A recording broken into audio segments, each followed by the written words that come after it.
Ever feel like you're on a roller coaster, but instead of ups and downs, it's like thrilled about that presentation, followed by meltdown because I dropped my toast? And better side down, I bet. Always.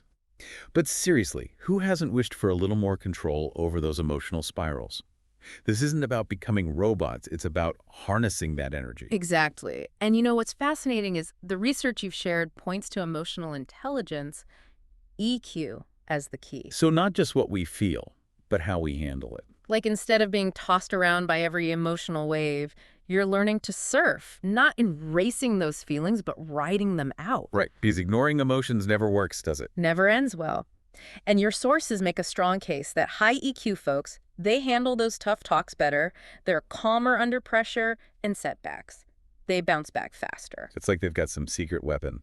It's like noise-canceling headphones, but for life. In a world that never shuts up. So, more zen, less chaos.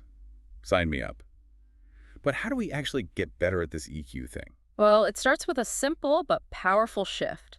Recognizing those emotions as they happen instead of just reacting. Instead of going straight to, oh no, problem must fix IT mode. Exactly. One source, I love this, called it naming your emotions like sitcom characters. Anxious. Nervous Nancy's in the house. Angry. Furious Fred's back for another round. So instead of I'm stressed, I'm all right, anxious Andy, we see you, but we've got this. Exactly. Acknowledging the feeling without letting it take over. That small shift can make a world of difference, believe me. Okay. So we're getting to know our inner nervous Nancys and furious Freds. But then, how do we stop them from hijacking our day every day? That's where understanding our triggers comes in. One of your sources, Dr. Susan David, she calls them emotional landmines. Those little things, situations, even people that can set us off without warning. Oh, we've all got them. That one coworker, maybe a certain song. Exactly. And awareness is key. Dr. David suggests keeping a trigger journal. Don't overthink it. Just jot down when a strong emotion pops up. You'll start to see patterns emerge. So instead of being blindsided by, say, Tuesday afternoon dread. You're ready. Okay, big client meeting, time for Nervous Nancy's pre-game pep talk. Right, you're not hiding from life, you're prepared. Which actually reminds me, another big takeaway, moving from reaction to response. Because sometimes that reply all button on a fiery email, too tempting. Oh, we've all been there. That's pure reaction emotion in the driver's seat. Responding. That's taking a breath, maybe stepping away from the screen and asking, what's the most effective way to handle this, even if it takes a little longer? So less heat of the moment email, more calm, collected message tomorrow. Exactly. It's about making choices. And that takes practice. Your sources talk about the pause, that tiny space between feeling something and boom, reacting. Even a few seconds to acknowledge, okay, I'm overwhelmed right now, can change everything. Like those annoying pop-ups. Instead of clicking blindly, you pause, you assess, you decide if it's even worth your energy. Exactly. But let's be real, we're human. Those click moments happen. So what about when we do mess up? That's where I loved what your sources said about self-compassion. We'd never tear apart a friend the way we sometimes do ourselves. It's true. We set these impossible standards for emotional perfection. One source, Dr. Krista Neff, reminds us, feeling the full range of emotions, even the messy, uncomfortable ones, that's part of being human. Like we expect ourselves to be robots, then get frustrated when we, Yeah. feel things. Exactly. Dr. Neff's suggestion, next time you're being hard on yourself, ask, would I talk to a friend this way? If the answer is no, time to offer yourself that same kindness. It's true, we need to be kinder to ourselves. And speaking of kindness, another thing that really resonated with me was this idea of setting emotional boundaries, especially in our relationship. Oh, that's huge. And your sources are very clear. This isn't about being selfish. It's about recognizing that you have the right to protect your own emotional well-being. Like, just because someone's feeling a certain way doesn't mean I have to absorb that, right? Exactly. It's like having your own emotional space.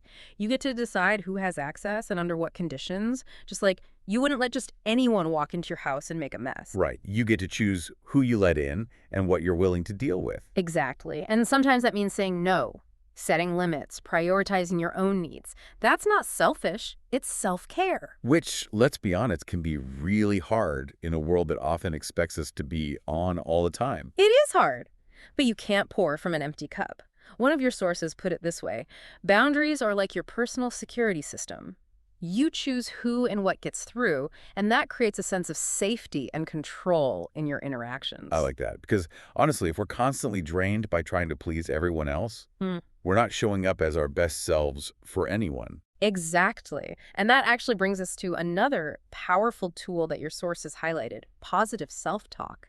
Which sometimes, I'll be honest, it feels a bit like I'm trying to convince myself everything's sunshine and rainbows when it's really not. Well, it's more than just slapping on a happy face or repeating affirmations. It's about actively challenging those negative thought patterns, the ones that just spiral, Yeah. and replacing them with something more balanced, more constructive. So less, I'm a total failure. More like, okay, this didn't go as planned. What can I learn from it? Exactly. One of your sources gave the example of reframing, I can't handle this, to I've got this. Small shift in language, but huge impact on your mindset. It's about focusing on what you can control, even when things feel chaotic. And one thing your sources all seem to agree on as a way to cultivate that sense of control, Mm. mindfulness. Okay, mindfulness. I have to admit, it still feels a bit mystical to me. Are we talking like meditating for hours on end? Mm. Because not gonna happen. Mindfulness doesn't have to be complicated. At its core, it's simply about paying attention to the present moment without judgment, like hitting the pause button on autopilot. Instead of getting swept away by those thoughts and feelings, you're observing them. So instead of that mental hamster wheel of what ifs and worries, I can just let be. Exactly. And one of the simplest ways to do that, through your senses. Next time you're feeling overwhelmed, take a few deep breaths. Notice the sensations of your breath, or focus on the sights and sounds around you. Ground yourself in the here and now. It's almost like hitting the reset button on those emotions. In a way, yes. And the more you practice, the easier it becomes to access that sense of presence and calm, even in challenging situations. It's like building a mental muscle, your mindfulness muscle. So as we wrap up this deep dive into emotional intelligence, Hmm. what's the key message you hope our listeners take away? You don't have to be at the mercy of your emotions. By understanding your triggers, practicing self-compassion, responding instead of reacting, even just taking a moment to breathe, Yeah. you can cultivate a much more balanced relationship with your inner world. It's a journey, not a destination, right? Exactly. And every small step toward greater emotional intelligence, it can have a ripple effect on your entire life. And hey, sometimes those ripples, they start with a simple question. Remember those emotional characters we talked about? Think about it. If your emotions had a theme song, what would it be and why? Until next time, keep exploring and remember, you've got the power to create a less chaotic, more fulfilling life, one emotion at a time.